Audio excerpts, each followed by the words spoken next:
तो नमस्ते बच्चों, हम क्या करते हैं आज क्लास 9 का जो हिंदी का पहला चैप्टर है कहानी का प्लॉट, उसका हम परिचय पाठ जो है लेखक जी का परिचय पाठ उसको हम देखते हैं और समझते हैं कि क्या कुछ लिखा गया है।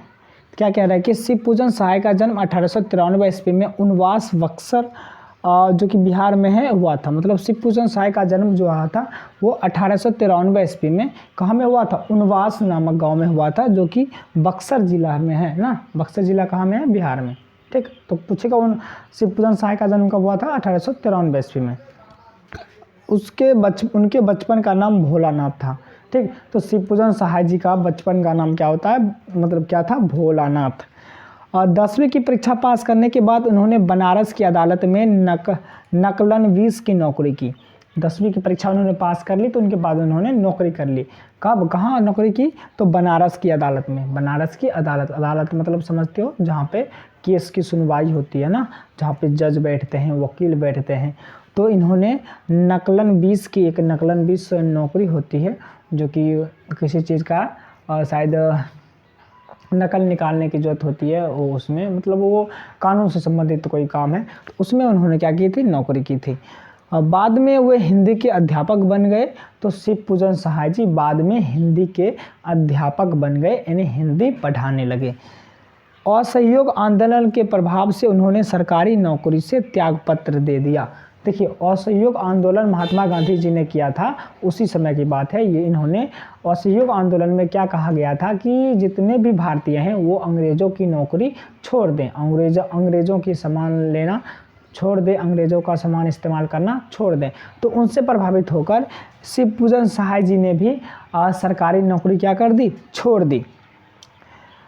शिव पूजन सहाय अपने समय के लेखकों में बहुत लोकप्रिय और सम्मानित व्यक्ति थे।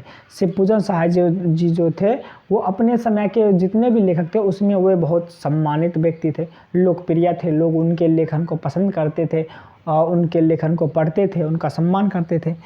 उन्होंने जागरण, हिमालय, माधुरी, बालक आदि कई प्रतिष्ठित पत्रिकाओं का संपादन किया। उन्होंने जो है जागरण पत्रिका का संपादन किया, हिमालय का, माधुरी का, बालक का, ऐसे बहुत सारे पत्रिकाओं का उन्होंने क्या किया? संपादन किया। उन्होंने लिखा, सब लोगों ने पढ़ा। इनके साथ ही वे हिंदी की प्रतिष्ठित पत्रिका मतवाला के संपादक मंडल में थे ना। हिंदी की एक पत्रिका थी जिनको लिखने के लिए एक मंडल बनाया गया था, मतलब एक कमेटी बनाया गया था। उनमें उनके ये क्या थे? सदस्य भी थे। उनके ये क्या थे? संपादक मंडल में थे। मतलब उन्हीं मंडल में से इनका भी ये भी थे उनमें। ठीक, नहीं होता कि कोई पत्रिका लिखना है तो बहुत सारे लोगों का एक ग्रुप बनाया जाता है कि इस पत्रिका को लिखिए, बहुत अच्छी, मतलब सोच समझ के सब लोग अपना अपना विचार दीजिए, क्या लिखना है, नहीं लिखना है। तो उनमें ये भी एक थे सदस्य। अब कह रहा है सन 1963 में उनका देहांत हो गया, मतलब वो मर गए। सन 1963 में वो मर गए, यानी 1893 में जन्म लिए थे और 1963 में मर गए, यानी मात्र 70 साल उन्होंने जीवन अपना इस धरती पर व्यतीत किया। बिहार राष्ट्रभाषा परिषद तो उन्हीं की कल्पना का साकार रूप है। बिहार राष्ट्रभाषा परिषद जो है वो इन्हीं के कल्पना का साकार रूप है, अर्थात इन्होंने ही सोचा था कि बिहार राष्ट्रभाषा परिषद का गठन होना चाहिए। तो सरकार ने इनकी ही बातों को ध्यान में रखते हुए बिहार राष्ट्रभाषा परिषद का गठन किया था। ठीक, यहाँ तक समझ में आ गया होगा आपको। चलिए आगे हम पढ़ते हैं। इन गतिविधियों में अतिशय व्यस्त रहने के कारण उन्हें स्वलेखन का कम अवसर मिलता था, क्योंकि वो बहुत सारे काम करते थे, पत्रिका लिखते थे, आंदोलन में भाग लेना, ये करना, वो करना, इतना काम करने के बाद उनके पास स्वलेखन, अपने बारे में कुछ लिखने का क्या बहुत कम ही समय मिलता था।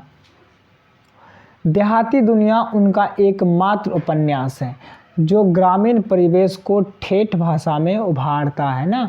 तो वो ठेठी भाषा जो कहते हैं, तो ग्रामीण परिवेश को ठेठ भाषा में उन्होंने जो एक देहाती दुनिया लिखा था उनमें उन्होंने ठेठी भाषा का बहुत प्रयोग किया था।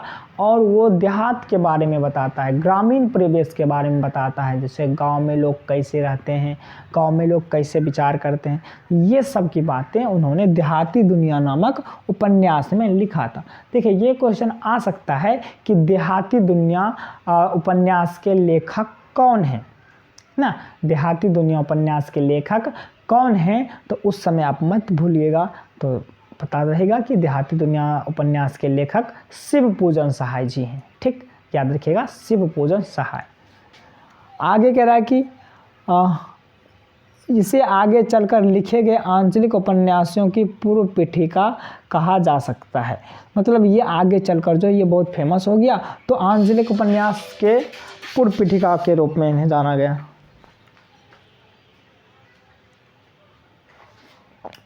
चलिए, तो आगे कह रहा है कि कहानी का प्लॉट और मुंडमाल जैसी मार्मिक कहानियां लिखकर उन्होंने हिंदी तथा साहित्य की श्रीवृद्धि की है। तो कहानी का प्लॉट, ऊपर से एक और कहानी है मुंडमाल, ये सारी कहानी लिखकर उन्होंने साहित्य की क्या की, श्रीवृद्धि की। साहित्य में उन्होंने एक अपना अच्छा योगदान किया, साहित्य को आगे बढ़ाया। लोगों ने ऐसे ऐसे कहानी को पढ़ा तो साहित्य का, तो हिंदी साहित्य का क्या हुआ, विकास हुआ। ठीक, कह रहा है जो विभूति, देहाती दुनिया, दो घड़ी, वे दिन, वे लोग, बिंब प्रतिबिंब आदि पुस्तकों के अलावा उनके सैकड़ों लेख, निबंध आदि समय समय पर विभिन्न पत्र पत्रिकाओं एवं संग्रहों में प्रकाशित संकलित होते रहे। देखिए इनके बहुत सारे लेख हैं, मतलब पुस्तक हैं, जिनका नाम है, एक पुस्तक का नाम विभूति, देहाती दुनिया जो कि अभी ऊपर बोले थे, दो घड़ी, वे दिन, वे लोग, बिंब प्रतिबिंब, ये सब उनकी पुस्तकों का नाम है, जो कि मतलब आपको पढ़ लेना है, उतना मतलब याद नहीं रखना है सबको, आप बस एक बार पढ़ लीजिए उसको। ये सारी पुस्तकें जो है उन्होंने लिखी थे। उनके साथ साथ इन्होंने अनेक लेख और निबंध लिखे थे और समय समय पर विभिन्न पत्र पत्रिकाओं एवं संग्रहों में प्रकाशित संकलित होते रहे। इनके जो लेख हैं समय समय पर किसी पेपर में, किसी पत्र में आते रहे हैं। अभी भी बहुत पेपर जब देखेंगे उसमें किसी ना किसी कवि का पूरा पेज में लिखा रहता है, पत्र या कुछ उन्होंने जो उनका लेखन, इस टाइप की बातें। तो उनकी रचनाओं का संकलन शिवपूजन रचनावली नाम से 4 खंडों में बिहार राष्ट्र भाषा परिषद पटना द्वारा प्रकाशित है। उनकी रचनाओं का संकलन, उन्होंने अपने जीवन काल में जितनी भी रचना की, जितने भी बातें उन्होंने लिखी पत्र के माध्यम से या कोई लेखन के माध्यम से, कोई लेख के माध्यम से, तो उनको जो है 4 खंडों में, चूंकि एक खंड में नहीं प्रकाशित हो सकता था, उन्होंने बहुत सारी चीज़ें लिखी थी, तो उनको 4 खंडों में बिहार राष्ट्र भाषा परिषद पटना के द्वारा प्रकाशित किया गया, ताकि लोग उनके रचना को पढ़ सके। अभी जैसे ये रचना भी हम पढ़ेंगे, बहुत ही सुंदर कहानी है, इस कहानी को पढ़ेंगे तो उन्होंने बिहार राष्ट्र भाषा परिषद ने इनका प्रकाशन किया, इनको लोगों के बीच लाया, तभी तो हम पढ़ रहे हैं। ठीक, और बहुत कुछ सीखेंगे भी इनसे। चलिए, अब बताया गया है कि ये कहानी का प्लॉट जो है ये किस बारे में, किस चीज़ के बारे में है।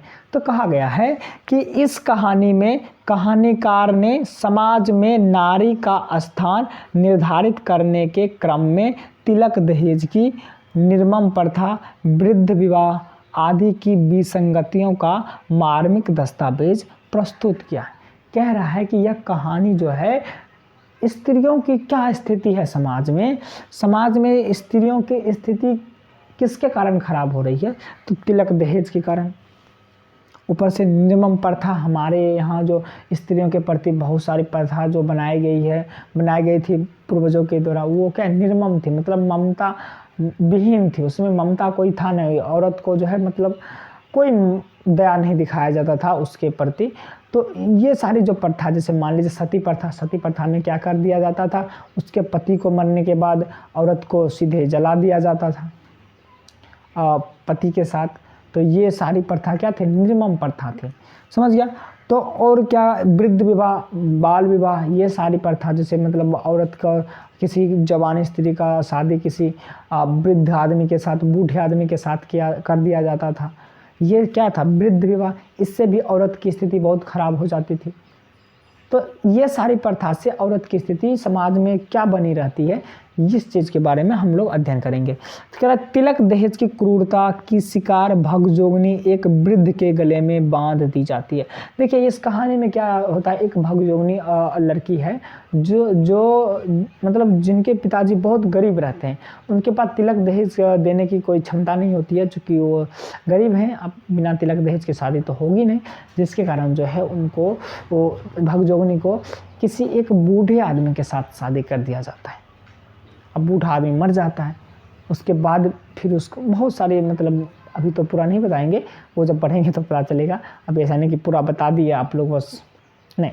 तो हम लोग पढ़ेंगे कहानी को तो उसको बहुत अच्छी तरीके से हम लोग जानेंगे। कह रहा तरुणाई प्राप्त करते करते वह विधवा हो जाती है ना। अब बूढ़े आदमी के साथ शादी कर दिया गया, जब तरुणाई मतलब जब उनको मतलब जवान होती है, अच्छी तरीके से तरुण अवस्था में आती है औरत, लमसम 20-21 साल की अवस्था को बोलते हैं तरुण अवस्था, 20 साल के आसपास। तो उस अवस्था में जब वो आती है तो उसकी पति का क्या हो जाता है, मृत्यु हो जाता है। ठीक,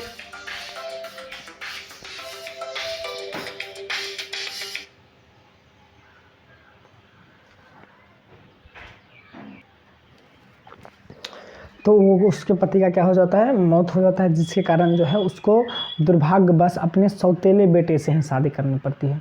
क्या बोला कि तरुणाई प्राप्त करते करते वह विधवा हो जाती है और अपने सौतेले बेटे की पत्नी बनने का दुर्भाग्य स्वीकार करती है। अब उसके साथ शादी कौन करेगा, तो जो उसका सौतेला बेटा था उसके साथ ही उसका शादी कर दिया जाता है। यह नारी की नियति है, यही नारी की स्थिति है। ठीक, तो चलिए हम लोग पढ़ते हैं कहानी का प्लॉट। तो अब जो है कहानी हमारा शुरू हो चुका है।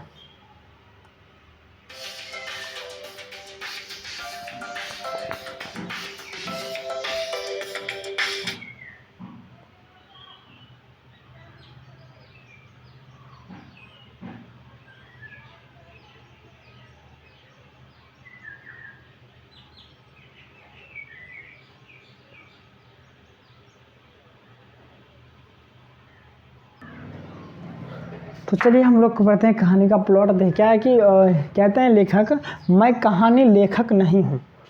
कह रहे हैं लेखक कि मैं कहानी लेखक नहीं हूँ, कहानी लिखने योग्य प्रतिभा भी मुझ में नहीं है।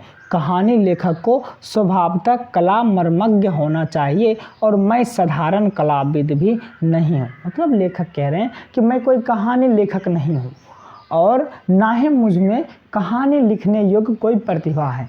काहे कि कहानी लेखक को तो क्या होना चाहिए, कला मर्मज्ञ होना चाहिए, मतलब वो कला से भरपूर होना चाहिए। मुझ में तो मैं तो साधारण कलाविद भी नहीं हूँ, मुझ में तो साधारण व्यक्ति जैसे भी कला नहीं।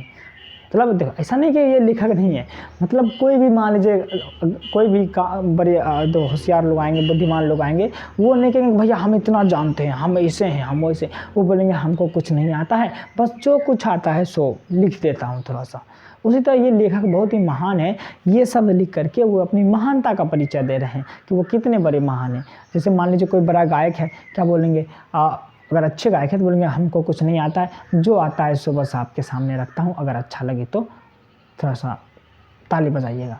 उसी तरह ये भी लेखक कहने का भैया ऐसा थोड़ी कि बोलेगा है हम बहुत बढ़िया लेखक हैं, हम सबसे अच्छे लेखक हैं, ऐसे नहीं। तो जो अच्छे लोग होते हैं, जो होशियार लोग होते हैं, महान लोग होते हैं, वो अपनी बड़ाई खुद से नहीं करते। तो वही कह रहे कि मैं कहानी लेखक नहीं हूँ, मुझ में तो साधारण व्यक्ति जैसे भी कला नहीं है। ठीक है, किंतु कुशल कहानी लेखकों के लिए एक प्लॉट पा गया हूँ। किंतु जो हूँ कुशल हूँ, मतलब जानता हूँ कुछ थोड़ा थोड़ा।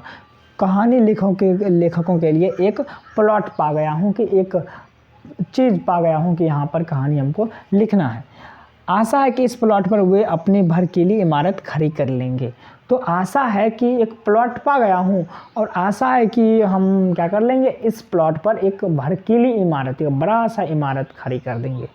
ठीक, मतलब मान लीजिए एक प्लॉट हम ले लेंगे तो उस पर क्या करना है, मकान बनाना है, बड़ा मकान बनाना है। तो वो कह रहे कि हम किसी तरह से एक प्लॉट मिल गया हमको, क्या मिल गया, एक प्लॉट कहानी लिखने का। तो हम आशा करते हैं कि अपने आप से या दूसरे कहानी लेखकों से इस प्लॉट का प्रयोग करके वो क्या करेंगे, बड़ी कहानियाँ लिख देंगे, या हम ही क्या करेंगे उस पर थोड़ा सा एक अच्छा कहानी लिख देंगे। तो प्लॉट उनको मिल गया, ऐसा कह रहे हैं, इसीलिए कहानी का नाम भी है कहानी का प्लॉट। अब देखिए कहानी से शुरू हो रहा है। कहानी शुरू कह रहा है, मेरे गांव के पास एक छोटा सा गांव है। मेरे गांव का पास एक क्या छोटा सा गांव है, लेखक के गांव के पास एक छोटा सा गांव है। गांव का नाम बड़ा गवारू है। कह रहा है गांव का नाम बड़ा गवारू है, सुनकर आप घिनाएंगे। कहेंगे अच्छे जैसे, कैसा नाम है अच्छे जैसे, ठीक। तो ये नाम सुनकर आप क्या करेंगे, घिनाएंगे, बोलेंगे अच्छा नाम नहीं है, घिनाएंगे। वहाँ एक बूढ़े मुंशी जी रहते थे, अब वह इस संसार में नहीं है।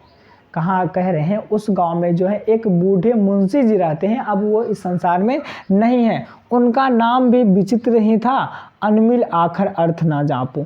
उनका जो है क्या है, नाम विचित्र था। कह रहा अनमिल आखर अर्थ ना जापू। कह रहा बिना मतलब का अर्थ क्या जापू, उनका अर्थ हमें भी नहीं पता, विचित्र था, इसलिए अनमिल आखर अर्थ ना जापू। उस अक्षर का मुझे जो है अर्थ नहीं मिला, समझ, इसलिए क्या जपने से क्या फ़ायदा।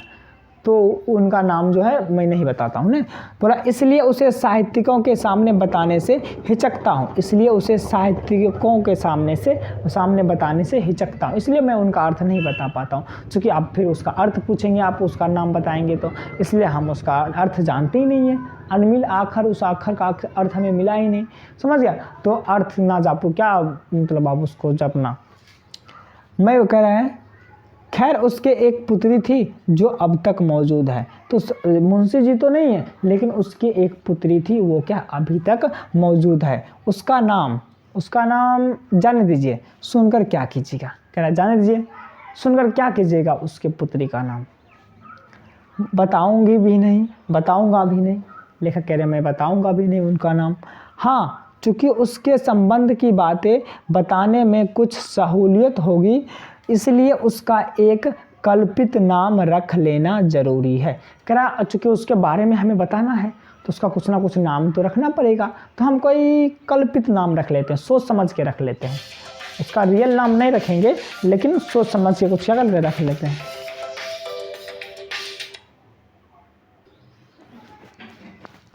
तो लेखक जी ने कहा कि हम उसका क्या कर लेते हैं, कल्पित नाम, कोई सोच समझ के नाम रख लेते हैं।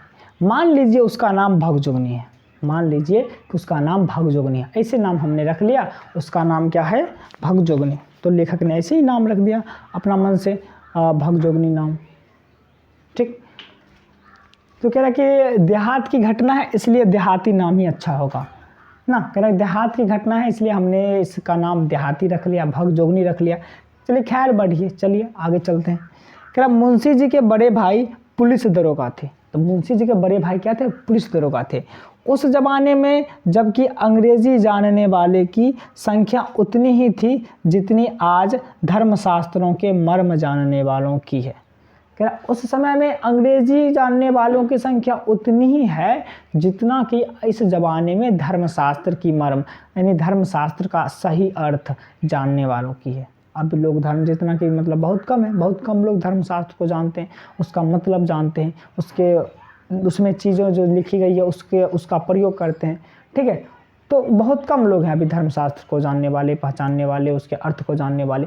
उसी तरह उस समय जो अंग्रेजी जानने वाले बहुत कम थे, इसलिए उर्दूदा लोग ही ऊंचे नीचे ओहदे पाते थे। इसलिए उर्दूदा लोग ही क्या पाते थे, ऊंचे नीचे ओहदे, मतलब थोड़ा सा खसका घिसका हुआ आदमी ही, मतलब थोड़ा सा कम पढ़ा लिखा या बेकार के आदमी ही क्या करता, ऊंचे नीचा कोई भी पद पा जाता था। दरोगा जी ने 8-10 पैसे का करीमा खलिमबारी पढ़कर जितना रुपया कमाया था, उतना आज कॉलेज और अदालत की लाइब्रेरियां चाटकर वकील होने वाले भी नहीं कमाते। कह रहे कि दरोगा जी ने 8-10 पैसे का करीमा खलिकबारी, मतलब छोटा मोटा कोई किताब पढ़ लिया और उन्होंने दरोगा जी का नौकरी पा लिया, और इतना कमाया घूस लेकर या कुछ भी लेकर के, जितना कि आजकल कॉलेज और अदालत की लाइब्रेरियां चाटकर वकील होने वाले भी नहीं कमाते। वकील बनने के लिए कितना पढ़ना पड़ता है, वकील भी उतना नहीं कमा पाते जितना कि ये दरोगा जी कमा लिए। कह रहा है कि लेकिन दरोगा जी ने जो कुछ कमाया अपनी ज़िंदगी में ही फूंक ताप डाला। मतलब दरोगा जी ने जितनी कमाया अपने ज़िंदगी में ही सबको फूंक दिया, ख़त्म कर दिया, खर्च कर दिया। उसके मरने के बाद सिर्फ उसकी एक घोड़ी बची थी, जो थी महज 7 रुपये की, मगर कान काटते थी तुर्की घोड़े की। कह रहा है उसके मरने के बाद उनके पास कुछ नहीं बचा था, सिर्फ उनकी एक घोड़ी बची थी, जो कह रहा है थी तो महज 7 रुपये की, 7 रुपये में ही खरीदे थे उन्होंने, लेकिन मगर कान काटती थी तुर्की घोड़े की। तुर्की मतलब तुर्की के घोड़े बहुत ही टैलेंटेड घोड़ा होता है, एकदम मजबूत होता है दौड़ने में। तो बोला कि है घोड़ी फिर भी, लेकिन तुर्की घोड़े का भी कान काटती थी दौड़ने में या मजबूती में, बहुत अच्छी घोड़ी थी। कह कि कमबख्त बारूद की पुड़िया थी, बारूद की क्या थी, पुड़िया थी, एकदम बहुत बारूद की पुड़िया मतलब समझो तो बारूद में देखा कितना आग निकलता है, उसी तरह वो भयानक थी घोड़ी, एकदम तेजाब की तरह चलती थी। कह बड़े बड़े अंग्रेज अफसर उस पर दांत गड़ाए रह गए। दांत गड़ाए मतलब क्या, घोड़ी पर दांत काटने जाते थे क्या, नहीं, मतलब दांत गड़ाए रह गए। और बड़े बड़े अंग्रेज अफसर उसको खरीदना चाहते थे, क्योंकि पहले की जो सवारी थी घोड़ा बहुत ही औहदा के सवारी माना जाता था, बहुत ही उच्च तबके का सवारी माना जाता था। बहुत अमीर लोगों के पास क्या होते थे, घोड़े होते थे, रथ होते थे, गरीब लोगों के पास नहीं। जैसे अभी कार होते हैं, मोटरसाइकिल होता है, तो पहले लोग घोड़े पर यात्रा करते थे। कह रहा कि इसी घोड़ी की बदौलत उनकी तरक्की रुकी रह गई।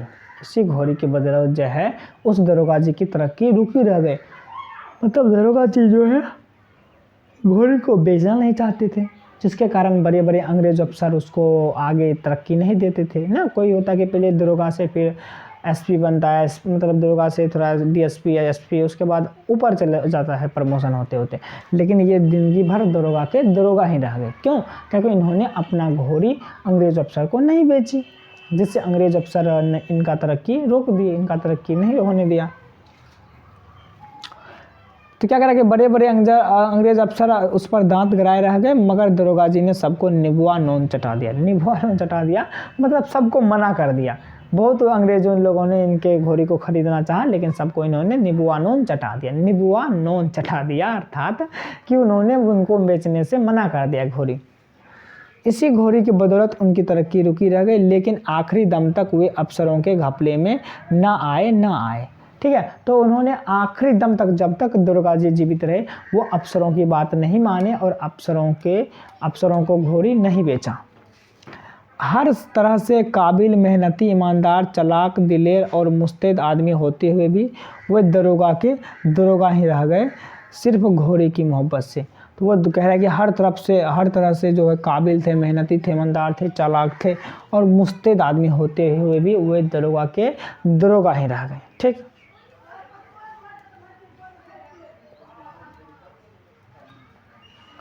किंतु घोड़ी से मोहब्बत का अच्छा नतीजा दिखाया। घोड़ी ने भी उनकी इस मोहब्बत का अच्छा नतीजा दिखाया।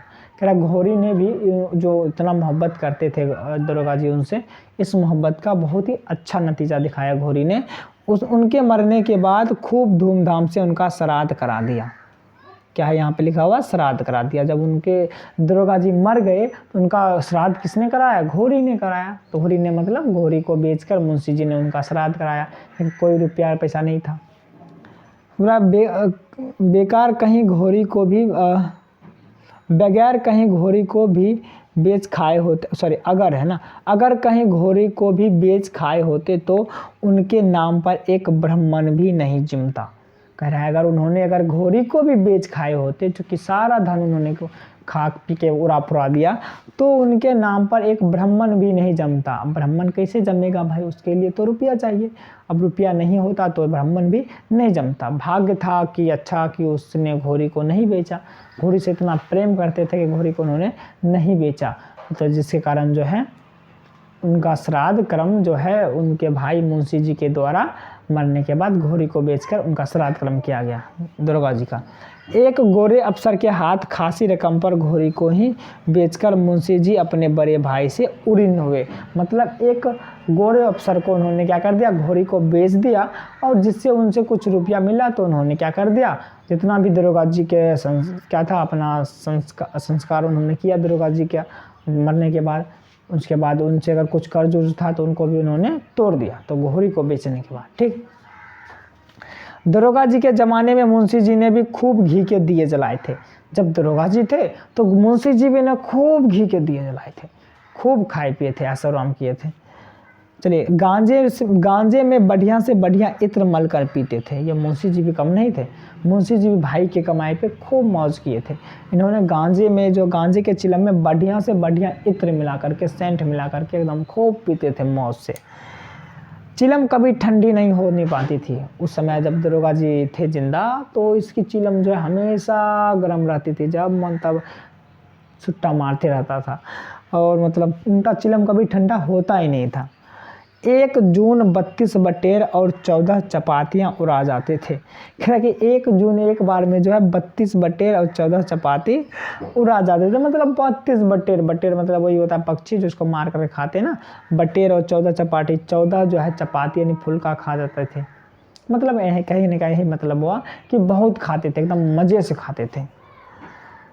नथुनी उतारने में तो दरोगा जी के बड़े भैया थे। हर साल एक नया जलसा हुआ ही करता था। नथुनी उतारने में जो थे ये बहुत ही बड़े थे, रुपया खर्च करने में, कपड़े बदलने में, ये सब क्या थे, बहुत माहिर थे। हर साल एक नया जलसा होता था, हर साल ये बहुत खर्च करते थे। ठीक, हर साल ये जो नए नए कपड़े पहनते थे। ठीक, मतलब पहनते तो होंगे,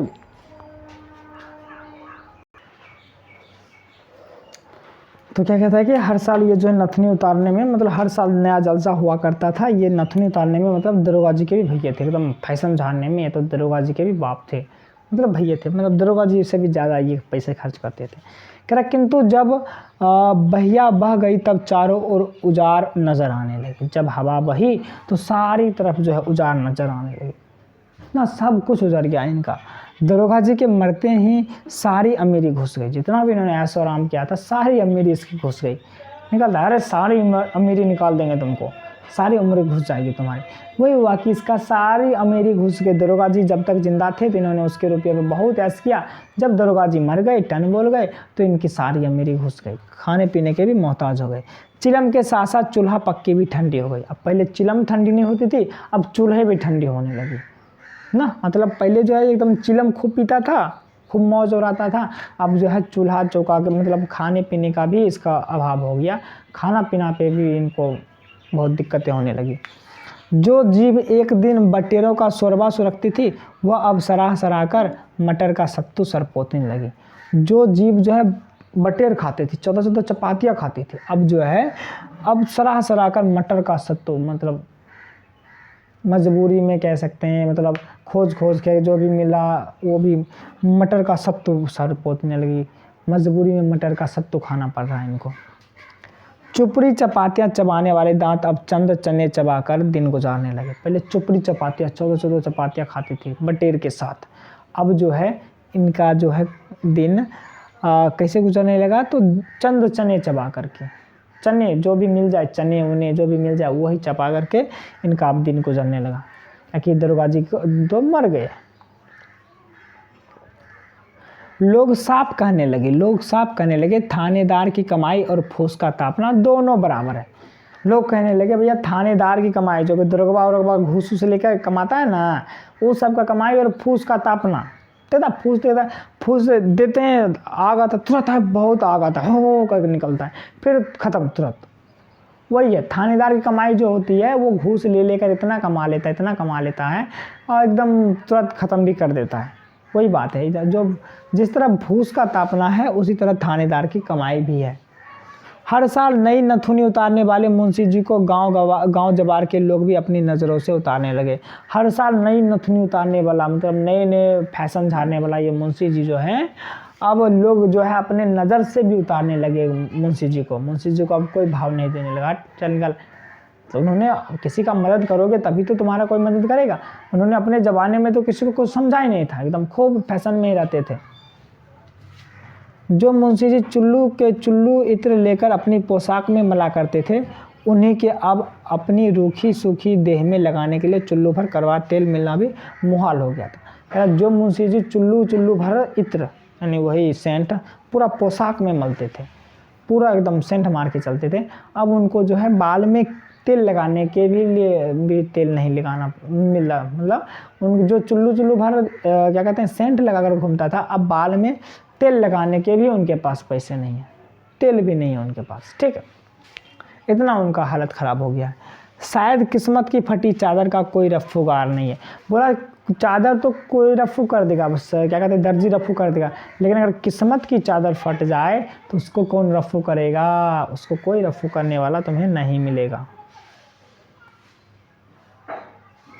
कह रहा लेकिन जरा किस्मत की दोहरी मार तो देखिए। अब किस्मत की दोहरी मार देखिए, एक जगह तो दिक्कत था ही था, अब दूसरा भी दिक्कत हो रहा है। दरोगा जी के ज़माने में मुंशी जी के 4-5 लड़के हुए। दरोगा जी के ज़माने में जब अमीर थे तो उनको खाली लड़के ही होते थे, 4-5 लड़के हुए थे, पर सबके सब सुबह के चिराग हो गए। सुबह के चिराग, सुबह में क्या होता है, चिराग बुझ जाता है। चिराग हम लोग रात भर जलाते हैं, सुबह क्या करते हैं, बुझ जाते हैं, ख़त्म कर देते हैं। उसी तरह जितने भी 4-5 लड़के थे सब मर गए। क्या हो गए, सब मर गए। जब बेचारे की 5 उंगलियां घी में थी तब तो कोई खाने वाला ना रहा। जब वो अमीर थे तो 5 लड़के उसका मर गया। जब दोनों टांगे दरिद्रता के दलदल में आ फंसी और ऊपर से बुढ़ापा भी कंधे दबाने लगा, तब कोढ़ में खाज की तरह एक लड़की पैदा हो गई। बोल रहा है अब जब उसका दोनों पाँव गरीबी के दलदल में, दरिद्रता के दलदल में धंस रहा है, वो बहुत गरीब हो गया है, अब उसके कह रहा है उसके भाग में एक लड़की पैदा हो गई। उनकी कोख से एक लड़की पैदा हो गई, मतलब उनकी पत्नी की कोख से एक लड़की पैदा हो गई, खाज की तरह।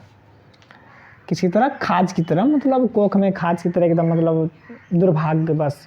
ठीक है। और तारीफ यह कि मुंशी जी की बदकिस्मती भी दरोगा जी की घोड़ी से कुछ कम अस्थावर नहीं थी। अब दिक्कत उसका किस्मत दरोगा जी के घोड़े से भी कम नहीं थी। कहा कि उसका मतलब जब अमीर था तो बेटे ही बेटे हो रहा था, और फिर भी एक भी बचा नहीं खाने वाले, लेकिन जब गरीब हो गया, खुद खाने को नहीं मिल रहा है, उस समय एक बेटी पैदा हो गई। सच पूछिए तो इस तिलक दहेज के ज़माने में लड़की पैदा करना ही बड़ी भारी मूर्खता है। कह रहा है इस तिलक दहेज के ज़माने में लड़की पैदा करना भारी मूर्खता है, बहुत मूर्खता है। लेकिन युग धर्म की क्या दवा है, लेकिन इस ज़माने की क्या दवा है, युग की क्या दवा है, ये तो भैया अपना काम करेगा ही करेगा, तिलक दहेज के चक्कर में मरेगा ही मरेगा। इस युग में अबला ही प्रबला हो रही है, पुरुष दल को स्त्रीत्व खदेड़े जा रहा है। पहले जो अबला थी अब प्रबला हो रही है, अब जो पहले कमज़ोर थी अब मजबूत होती जा रही है। पुरुष दल को जो है स्त्री खदेड़े जा रही है, स्त्री भी अब पुरुष दल को पीछे छोड़ते जा रही है इस ज़माना, अब नया ज़माना जो आ रहा है। पहले बहुत ख़राब थी स्थिति, लेकिन अब धीरे धीरे अच्छी हो रही है। बेचारे मुंशी जी का क्या दोस्त, जब घी और गरम मसाले उड़ाते थे तब तो हमेशा लड़का ही पैदा करते, अब मटर के सत्तू पर बेचारे कहाँ से लड़का निकाल लाएं। कह तो लड़का पैदा करने के लिए तो घी खाना पड़ता है, तो घी और उन्होंने मसाला खाया तो लड़का पैदा हुआ। अब भैया मटर के सत्तू पर लड़का कहाँ से पैदा करे, अब तो लड़की ही होगी। वो क्या इसमें मुंशी जी का क्या दोष है। सचमुच अमीरी की कब्र पर पनपी हुई गरीबी बड़ी ही जहरीली होती है। देख रहा, कह रहा बहुत अच्छी लाइन है यहाँ पे, कह रहा अमीरी की कब्र पर, अमीरी जब कोई अमीर रहता है, जैसे मान लीजिए किसी के पास मोटरसाइकिल है, मोटरसाइकिल है भैया, वो घूम रहा है, सब लोग देख रहे हैं, अच्छा मोटरसाइकिल है। अब किसी दिन वो एक दिन साइकिल से जा रहा है, अरे बाप साइकिल से जा रहा है, हो साइकिल से है क्यों लोग मोटरसाइकिल है, तो इस टाइप से लोग पूछने लगते हैं। लेकिन अगर मान लीजिए कोई पहले साइकिल से जा रहा है तो उसको कोई नहीं पूछेगा, ये तो भैया रोज़ साइकिल से जाता है। वही बात है, आज जब कोई लोग अमीर है तो बड़ा फैशन में रहेगा, बड़ा झोलझाल होगा। जब वो गरीब हो जाएगा तब उसको शर्म आएगा, भैया अब कैसे जाएँ, सब लोगों के बीच तो हम अपना अमीरी दिखाए हैं, अब गरीब में लोग हमें क्या कहेंगे, हाय हाय ना।